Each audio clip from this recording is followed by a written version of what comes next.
end of this presentation, students will be able to define the three inherent power of the state, explain the meaning of eminent domain, understand the relationship between eminent domain and taxation, and give real-life examples of eminent domain. Today, I will discuss the inherent powers of the state. Inherent powers are the basic powers that every government has to maintain peace, protect the people, and provide public service. This power exists because a government needs them to properly perform its duties. There are the three inherent powers of the state. Power of taxation.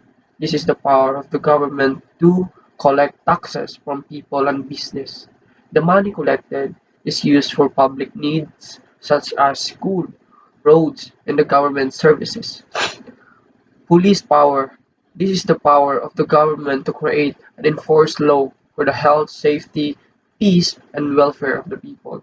For example, traffic rules and health regulations are forms of police power.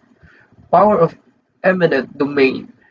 This is the power of the government to take private property for public use, but the power must receive just compensation. For example, if the government needs private land to build a public road, it may acquire that land following the law. Eminent domain is important because it allows the government to build projects that benefits community such as roads, bridges, schools, and public facilities. However, the government cannot simply take someone's property without following legal procedures and providing fair compensation. In summary, the three inherent powers, taxation, police power, and eminent domain, help the government serve and protect the people. They are important for maintaining peace, order, development, and public welfare.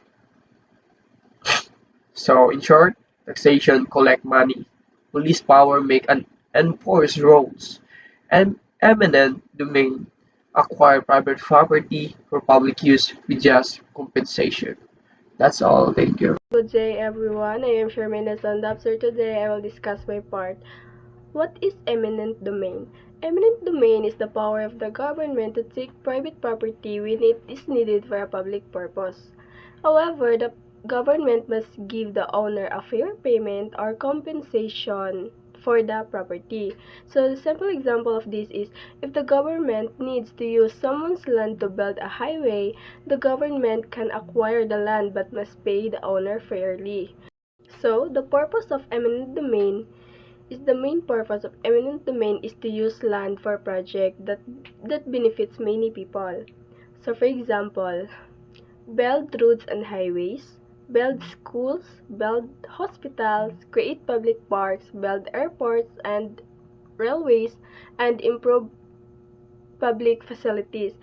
So eminent domain helps the government build important projects for the public while making sure that property owners receive fair compensations. So I am going to discuss the element of element domain. So there are three important elements. We have the public use, government authority, and just compensation. So first we have a public use. So the property must be taken for the purpose that benefit to the public such as building road, school, hospital, or other infrastructure. And second, we have government authority.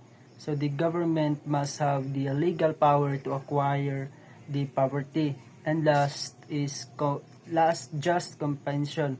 So the owner must be fairly paid for the property that the government takes. So if these required are not followed, the taking of a private property must not valid. And also we have here the example. So if the government needs part of the someone land to build the public road, so it can acquire the land through element domain, but the owner must receive fair payment. So in the second, I discuss the element domain and the taxation. So although taxation and element domain are different power of the government, So they are related because both can be involved the government taking something from the private individual for the benefit of the public. First, take money through taxes.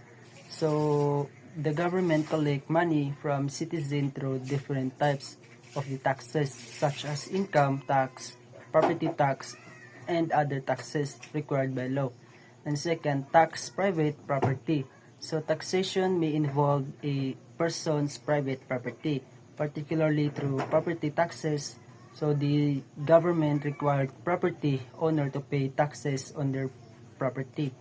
And also purpose is to raise government fund. So the purpose of the taxation is to provide the government with money. So this fund can be used of road, schools, hospitals, public safety, and other government services. And also, purpose is to public use. So element domain, on the other hand, allows the government to require private property.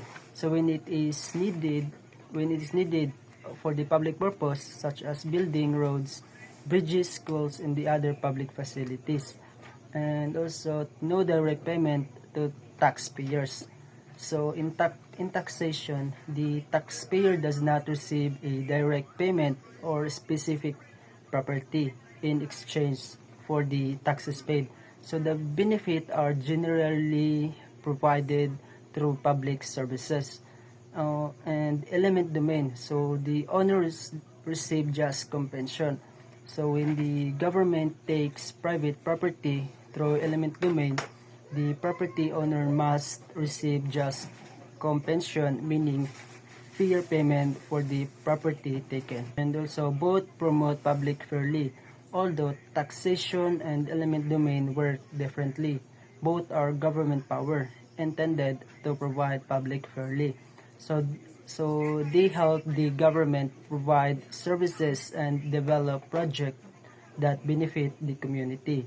So in simple terms, so the taxation mainly involved collecting money, while element domain involved acquiring private property for the public use with just compensation. Thank you. So let's proceed the examples of the eminent domain. First, we have the government plans to build the new public highways. So this means is the government want to build a highway that mayus nila for the public, and the highway is can help people nga maka-travel faster and makamake og transportation easier. And the second, some private land is needed for the project. So this means is the government needs sila to use some land that belong to private owners to build the highways. And the third is the government acquires the land through eminent domain and pays the owners a fair market value.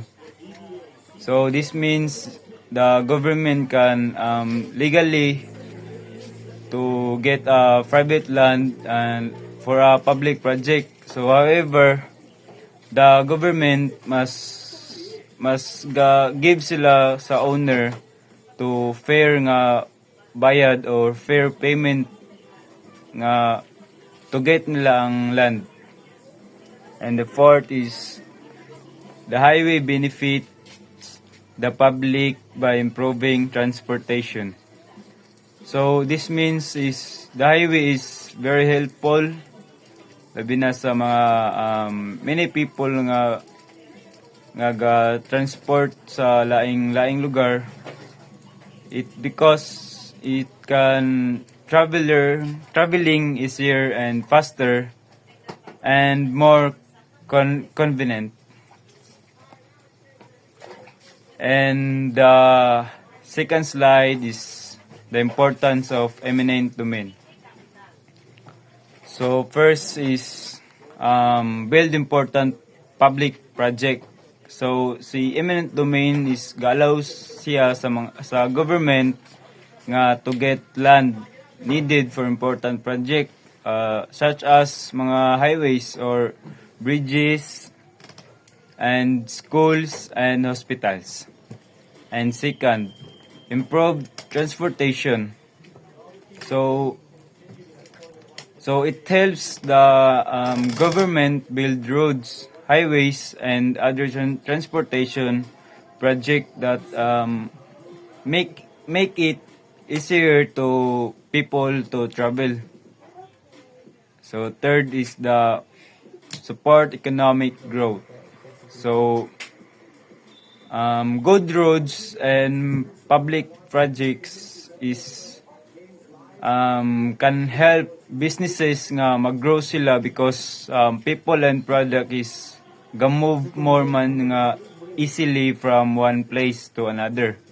And fourth is the provide better public services. So provide better public services is ang government use gapog eminent domain nga makabuild sila og mga facilities nga maka-provide sa services to people, so such as mga schools or hospital and mga public offices. So the fifth is the promote national development. So si eminent domain makahelp po sa country or sa atong country nga maka-develop by allowing the government to build project that improve communities and people's lives. And the sixth is it balance public needs with private property rights. So this means is ang government use og mga private properties for important public purposes. But the owner must still be ginatreat sila fairly and receive sila og mga proper compensation like that. In the other words, si eminent domain is very important, no? Because gaalaw siya sa government to acquire nga mga private property when it needed for a public purposes. Like for example, if the government want to build highways and private land is needed, so ga-acquire sila nga the land through eminent domain. Good day, everyone. Today I will discuss advantage and disadvantage. Advantage of eminent domain. First, it supports public development because the government can use land for projects that benefits the community. And second, infrastructure such as road, bridge, school, and other public facilities. It also benefits many people and encourage economic progress. However, there are also disadvantages. Property owner may lose or land or property that has sentimental value to them. There may also be disagreement about his amount of compensation they should receive, an additional legal process and take. In conclusion, eminent domain is important because it allows the government to develop projects for the welfare of society. However, it should be exercised fairly with respect for the rights of property owners with the proper compensation. Thank you.